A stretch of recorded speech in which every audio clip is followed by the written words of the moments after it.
What does Little Nightmares 3 hide in the Institute behind the scenes? Continuing on our journey with this final chapter, we'll need to navigate and survive this duo adventure with poor Lo and Alone. Following the carnival that we had just escaped, we'll be making our way through this institute now, as we encounter new and old threats. This includes the frightful reveal of the Hypnotist as well. But how does this area of the game work off camera? What can we find out of bounds here? And how does the game respond if we mess with it in unintended ways? Well, let's find out. As always, please enjoy this alternative look at Little Nightmares 3 as we explore the Institute.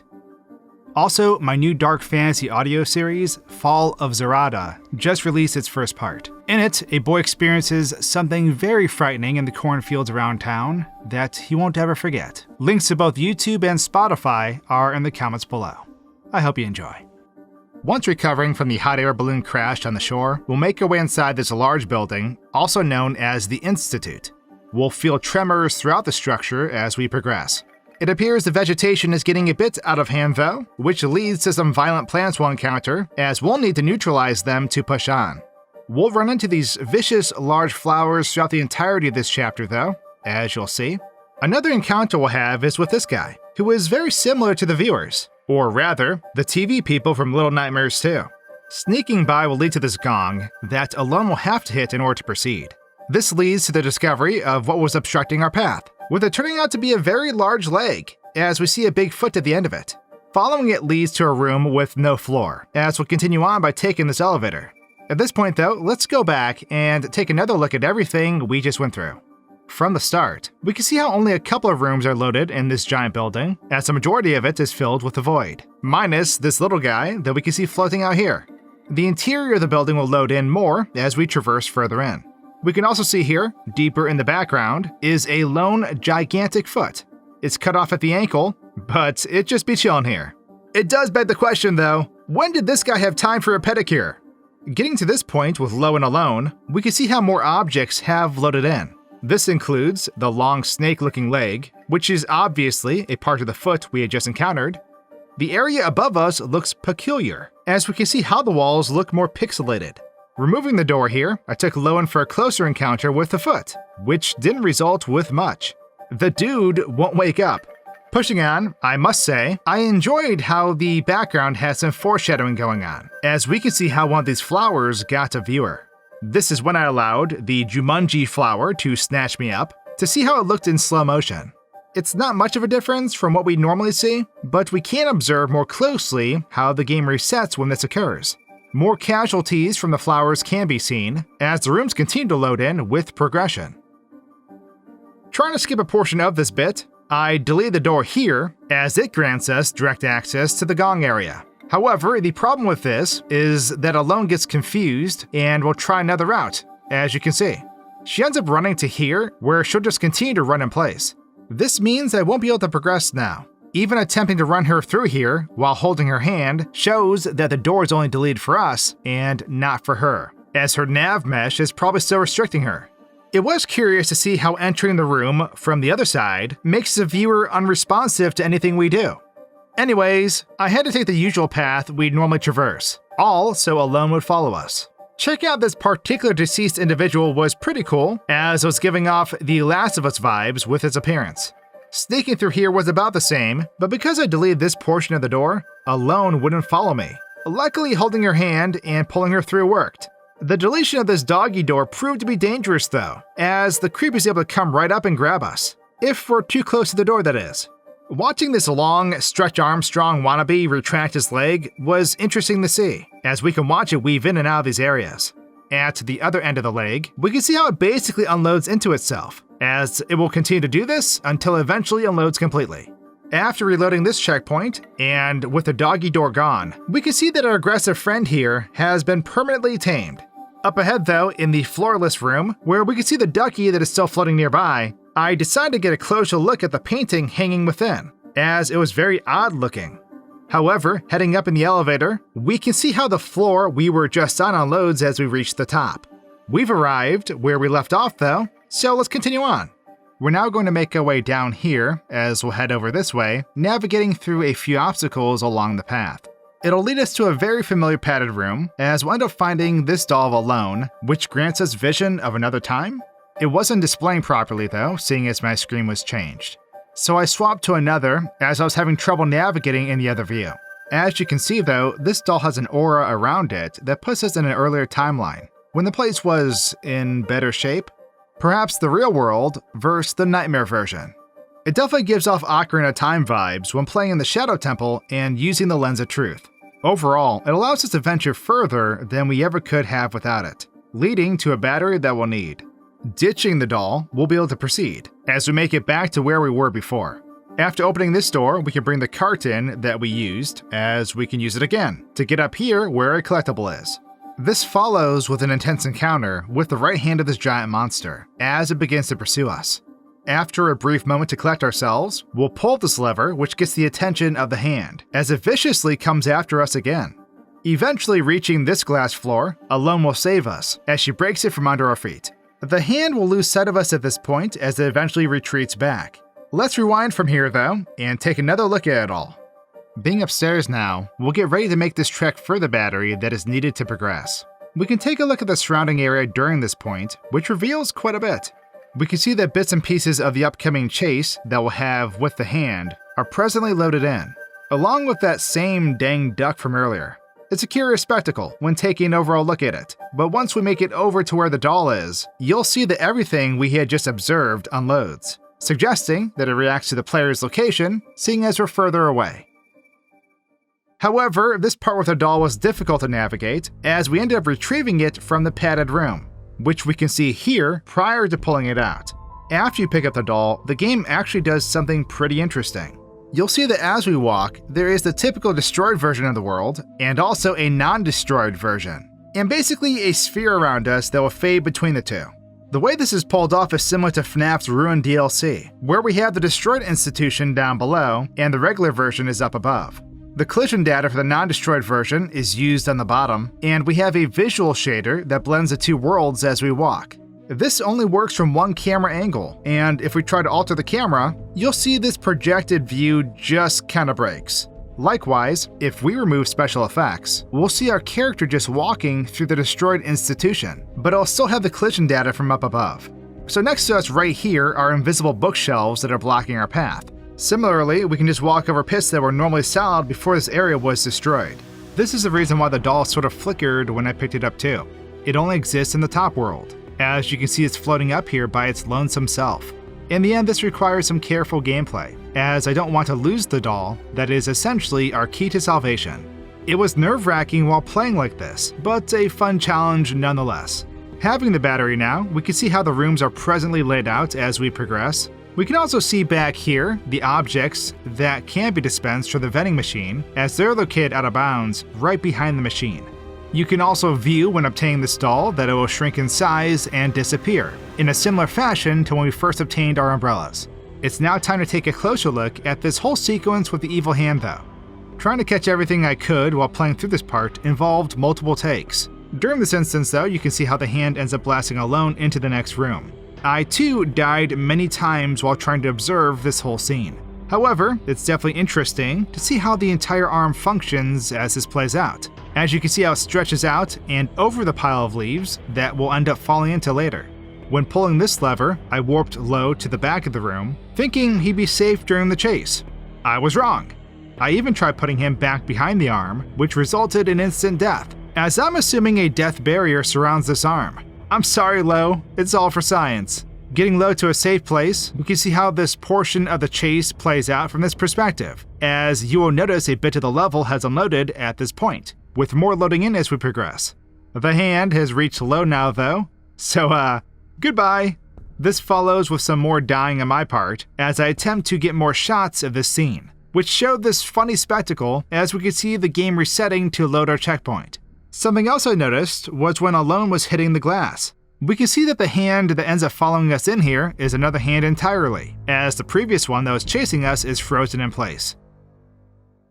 It was definitely neat to watch as they clip through one another. However, when falling into the leaves, we can see that the duo will just stand here, within them, while the rest of the scene plays out. But with that, let's push on in the story. Following our escape from the hand, we'll traverse through an unusual environment that eventually leads to this interaction with the nurse. Obtaining the key through her death follows with taking this path, where we'll need to use the alone doll again. Luckily, I remembered this, as I easily could have missed it. Using the doll, we'll make our way down to the end of this hallway and make a right. We then need to leave the doll in order to progress, which leads us right into a room filled with these mindless folk. Escaping them will bring us to this area, where the giant creature can be seen pulling the building together in the background. What follows is, well, the introduction to this individual. We'll see that the Hypnotist is the one that's been stalking us this whole time, as he blasts through the background. After a shot to the eye, we need to climb up, only to eventually bring us to a long elevator ride down. Just under a minute, to be exact. We'll find another collectible in this area, and in time, follow along with this long hallway that ends with the duo holding hands as they walk through it, with the screen fading to black. It's about that time, though, where we go back and take another look at what we just endured. Escaping the Reed Richards wannabe, we'll come over here to look more closely at these mushrooms. They are a curious spectacle, as we can see this dead individual on the park bench further back. When first playing through this, seeing that made me think we may need to find an alternative path, as I thought the shrooms were deadly. But obviously, we're able to walk right on through them unscathed, as you can see. Up above, where we see this individual get rocked by the flower, shows that the key that they end up dropping is stored here. We'll also see how the chase scene from before is now nearly all unloaded, as bits and pieces remain.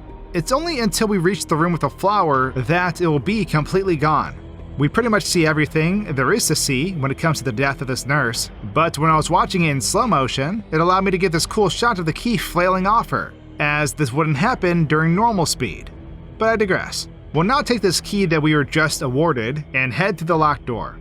In here, we'll open up two paths, which leads us to obtaining that dimension-hopping doll that we used before. This is where you'll be able to see, once again, what we were talking about before, in regards to another area being used for this optical illusion. It probably would have been very difficult to pull off, but it would have been great to have entities in the other dimension that we'd had to avoid perhaps, or even interact with, in order to progress. Nonetheless though, it's a very cool feature that they utilized here. At the far end of this hall, there is a collectible we can obtain. The other end of the hall is where we'll progress though, as we nervously make our way down here, walking on thin air. We'll continue to see how the doll dimension loads in comparison to where we're physically located, but I gotta say, this room was tricky, given the visual mode that I was using. We've now reached our faceless friends though, and yes, that dang duck is still here, out of bounds, and has been this entire time. There's not much I can do here as low, seeing as these guys will demolish me as soon as they detect me. So I went down the vent, where you can see how the players briefly unload for this transition, but then I decided to warp back up, get their attention, and nightcrawler right back down. The unsurprising result was funny to see, as we've essentially created a weird, fused together looking creature as the game is frozen. They want blood though, and basically will pursue us now indefinitely. This building scene was definitely neat to watch play out. When initially watching this part, I was under the impression that we were watching the Hypnotist pull this building back together with his arms. Watching it from this perspective, however, shows that the left arm is actually a left leg when looking closer. There's a bunch of floating vegetation creating a background too, as we can also see how they make it appear to be one long consistent arm in this particular spot. Deleting a bunch of the background, I went ahead and let this part play out again. It's pretty trippy to watch, and further strengthens my questioning on why it's a foot that we're actually seeing in the background, as the building is pulled back together. Doesn't matter though, because we're about to come face to face with him anyway. We can see how the area is partially loaded in at this point, as the hands, patiently wait for us. Terrifyingly glorious. During my first attempts with trying to view this whole interaction more closely, I struggled as the camera annoyingly locked up during certain cutscenes like this. Although, I was still able to capture his pain in slow motion by giving him the splinter of all splinters. Prepared and running through this part again though, we'll see how his upper half of his body loads in as he pushes towards us. Due to the view, we can see how he retreats and disappears behind the rubble. His hands will unload as well. That takes care of that, I guess. The rest of this portion we're running through doesn't reveal much as we take this 53-second elevator ride down. We can see the next area loading in though. This area is a place where we end up walking down the long hall. You'll see once we reach the door that the next area has already been partially loaded in, as it awaits us. We're going to stop here though, and continue on as we normally would. After this dramatic exit from the duo, we'll find ourselves in a room that appears to be familiar to Lo. It's short-lived though, as the Hypnotist makes this terrifying entrance to the room. This will follow with quite the chase sequence, as he comes at us with everything he's got. Eventually we'll reach this door that we're going to push open that brings us to this room, where there's another gong. Hitting it seems to bring more chaos than anything, as we have to continue running for our lives. Once evading the stretchy jerk, we're given a sliver of hope as we find the mirror to escape. However, Alone's hesitation with going in results with the Hypnotist catching up, as we now need to fight him off. It involves a lot of dodging of debris, as each successful gong hit subdues the Hypnotist's hands. With a dual combo to this monster's eye, he'll begin tearing the place apart, as we eventually fall endlessly. That's until we briefly wake up again in the padded room. As Lo pulls out some papers and crayons, we'll see that the doll of Alone suddenly becomes the Alone we've been traveling with this whole time. However, as they're on the bed, we'll be snapped back to the remaining wreckage of our fight with the Hypnotist. Taking this path that cuts through the rubble, we'll see that the mirror is in sight now. Seems like a promising escape overall, but then, Alone gets blasted back out of the mirror, which honestly follows with an unfortunate and sad ending.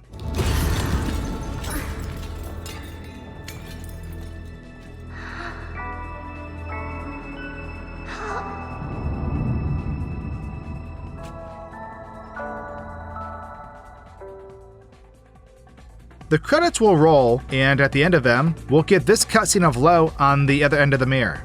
The scene is short, as he'll hopelessly put a piece of the mirror up to the frame, with the doll of Alone visibly shown in the box next to him. Let's go back for one last look at all of this though. So like I said, before entering this door, you'll see that there's some things loaded in over here.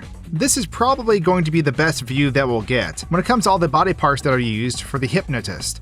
One main reason being that the entire next scene we play acts as a cutscene, which kind of breaks my camera feature a bit. As you can see though, he's all over the place here. We can even see how Lo and Alone are already over here too, with the disgruntled Mr. Clean awaiting up above. He appears as if he's just taking an old man nap up here. With that though, let's go ahead and make our way back to our duo, where we'll proceed into this next area we just sort of explored. Watching them walk through this door, you'll see that they will just freeze in place here. This will follow with more of the interior of the building loading, as we prepare to get chased by this creep. We can watch from this perspective with how he'll wiggle his way down into the room through the ceiling. We can see that a majority of the map is loaded at this point too, which was pretty cool to explore. Even coming down below, you'll see that Lo is already set up sleeping in his bed, within the padded room. Coming back to this chase, I tried warping myself ahead to prevent Lo's death while observing the chase. This sort of broke the sequence, as you can see there's no reaction from the Hypnotist while Alone runs through it. This means while warping, we must have bypassed a trigger for this portion of the chase.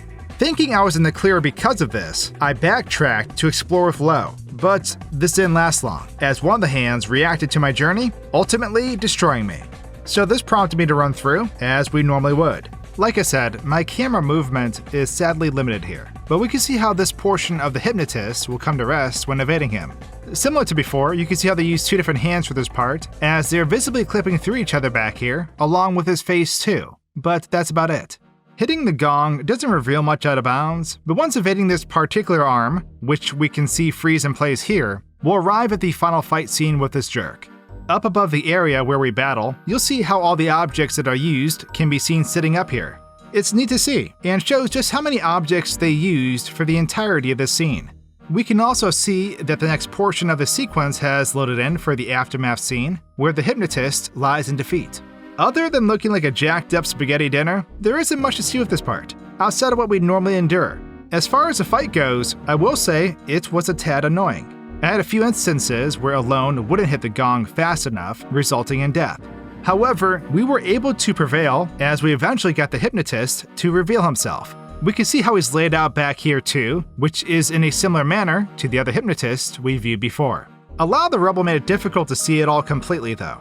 Anyways, we continue to harm this weirdo for putting us through this little nightmare as we prepare to take our final shot at him. When this happened, I tried my best with the limited movement, but you can see how he'll fall through the rubble where he'll eventually disappear.